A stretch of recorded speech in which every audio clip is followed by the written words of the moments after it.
A payment that arrives at least 30 days past due can throw your account into default and in some cases triple your interest rate.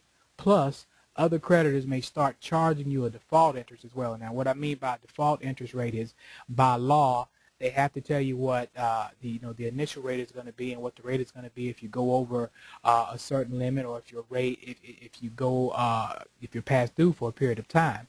But the default rate is the maximum rate that they can charge you based on certain criteria. You don't want to give them the opportunity to charge you a default rate, because that default rate, on guarantee, is going to be closer to 28, 29%, depending on the state that you live in.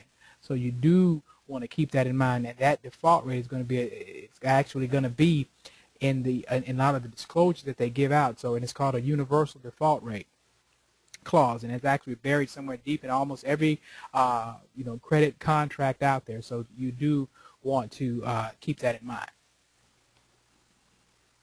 And Shane, we talk about making payments late as we transition going forward. The other thing that can do, and talking about that universal default clause, if you make your payments late on one card or on your car loan or on something, then your creditors have been granted by some of that fine print that you sign off on the access to your credit report, so they can take a look in at any time, and if they see that you're not paying your bills on your other cards or on your other credit obligations on time, then they can increase your interest rate to that default rate, and there's nothing that you can do about it, because you've now represented that you're an increased risk to them. So it's important to make those payments on time, because you don't know some of the collateral damage that can cause.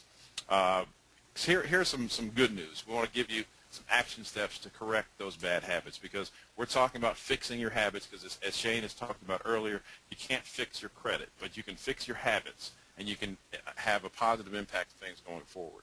A budget is your friend. That's really the first and most basic thing. Establish a budget, set your priorities of what you're going to pay, when you're going to pay it, and stick to that budget by all means. Check your credit report periodically. We talked a little earlier about annualcreditreport.com. Every year you need to be checking your credit report at all 3 credit reporting bureaus to determine what's on there, make sure it's accurate and up to date. Understanding the balance to the limit ratio. Real quickly, what that means is when you get credit extended to your revolving credit on a credit card, you have a high credit limit. Now, the amount that you have expended on that is what's going to determine your balance to the limit ratio. If you're at or above 70% of your high credit limit, it's going to have a significantly negative effect on your credit score.